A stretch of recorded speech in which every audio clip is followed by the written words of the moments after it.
You know, we might as well buy her a house in China Spring because she is still there for us tonight. Nikki Lattarulo. Okay, we briefly hit on this before we went to commercial break. Lorena, they've got to be the best 0-2 team in the state. Yeah.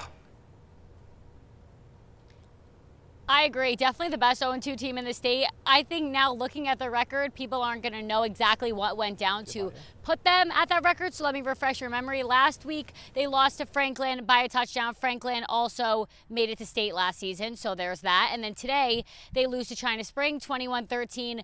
But they got those 13 points in the second half and held China Spring to 0 points in the second half. So if they played the way they played when they came out of the locker room, whatever Coach Biles said to them, they need to do that going forward because they looked like a completely different team.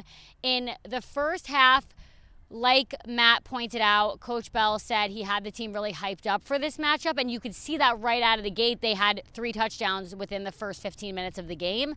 But then Lorena started getting more comfortable. They started figuring out the offense. Major Bowden likes to just fake the handoff and then just take it himself. So I think they started realizing that and just stopping him, and he wasn't able to get those long runs except that one that you saw that he ended up throwing the pick. So I think they were really hyped up, and then once they had that comfortable lead, things just started to die down and Lorena started to come back. If there was 5 more minutes in the game, I think the game would have ended up tie. So I'm interested to see how Lorena goes the rest of the season. I wouldn't say this is anything for Coach Biles to worry about. And then as for China Spring, they're as good as they are expected to be. I don't know. I think their offense just kind of, I wouldn't say got lazy, but I think Lorena just figured it out more toward this end of the game. But That's fair.